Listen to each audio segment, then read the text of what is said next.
In listening to Mr. Reardon's complaint about turning a single-family home into a triplex, I live in the area, so I've known his plight. But yesterday, I met a new neighbor that bought a house near me, right near there. And I introduced myself, and he said he's going to be living there. I said, well, what are you going to do with it? This was a vacant place for a long while.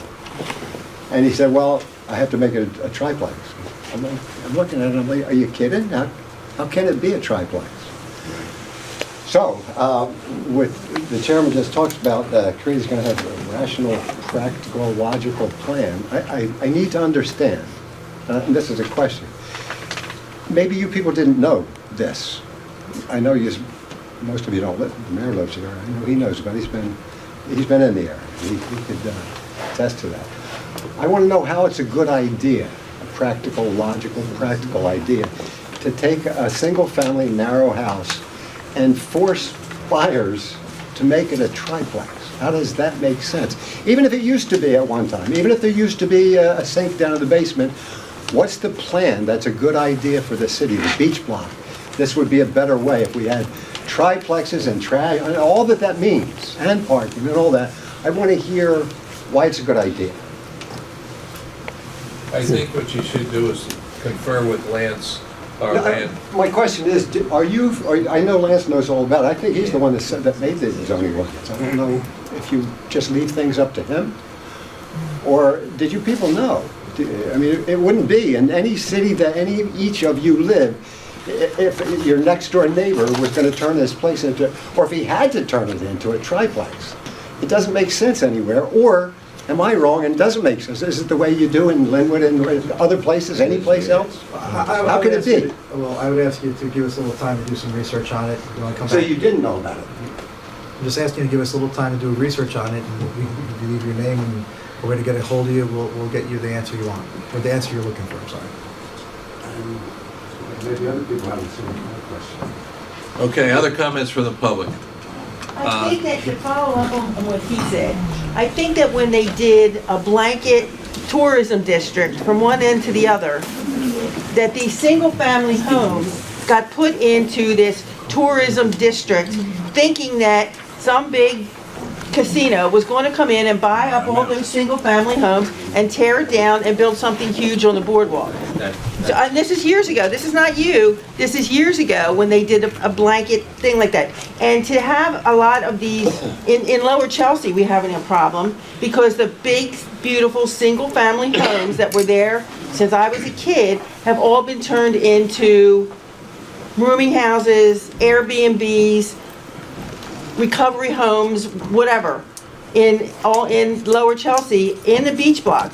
And this is beach block also, and it's smaller homes, but they were vibrant single-family homes where the kids grew up and went to Star of the Sea or whatever, and they want to maintain that kind of neighborhood, but they're finding that they can't. It's not that they can't. I think that the people that are coming in that are not Atlantic City residents just think, well, they're just going to take this house and they're going to bring 4 families to live with them, and they're all related, and that single-family neighborhood is zoned differently than other single-family neighborhoods in the city because it's now in the tourism district. And that's what the challenge is.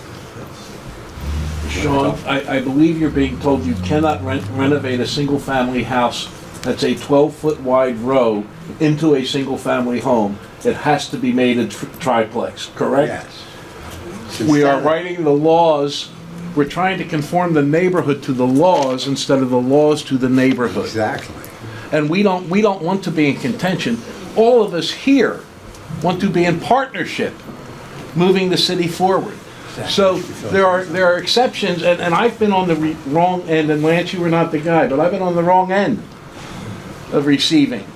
Some of the things that come out are preposterous, and that's what has the residents frustrated. Some of the things are preposterous. Yes. Sean Reardon, a Atlantic City resident, as I said before. I came in today just to talk about the area that you guys in your master plan put as the Galleria District, which, if you're not familiar, that's between Boardwalk Hall and Tropicana on the beach blocks. The area is kind of significant in nature just because it's one of the last residential beach block areas that is still with 80+% of its housing intact, unlike the inlet where most of that's been torn down. The reason I want to talk today is because the current zoning that you guys enacted for that area excluded allowing single families and duplexes. And a lot of those properties in that area, the vast majority, are in fact row homes that were built in the early 1900s that are just that, single families and duplexes. So I find it counterproductive to rule these properties out, or per se zone these properties out.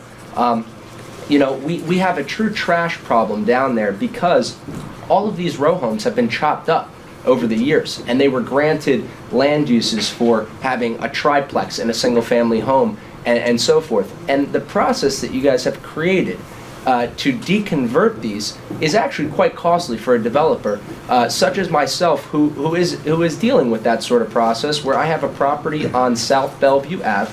It is 10.5 feet wide, and somebody got a land use for a triplex in this property. Now, once you had a staircase in, you have 7.5 feet left. I don't know how you could start having a new unit on each floor when you have 7.5 feet left. The properties were designed single family. Now, when you have to go through a variance to convert it back to a single family and pay all these money in different professional fees and CRDA fees, it's counterintuitive to what we're really doing here, which is trying to, you know, like what Jim Johnson says, is re-envisioning what we already have, repurposing, restoring. You just said, Chairman, that, you know, you guys you want to take an action to restore that old term. I think when you were talking about Boardwalk Hall, this is just that. And if there's going to be these roadblocks in the way, you know, I don't think you're going to see real improvement in terms of quality of living for these people that are in this neighborhood. I don't think you're going to see the trash problem improve. And I would just like I'd invite anybody to come down there and please just take a look. Because anybody who has two eyes could look at this and say, this can't be a triplex. And chopping these places up is where we got ourselves in the problem that we're in. Thank you for your time.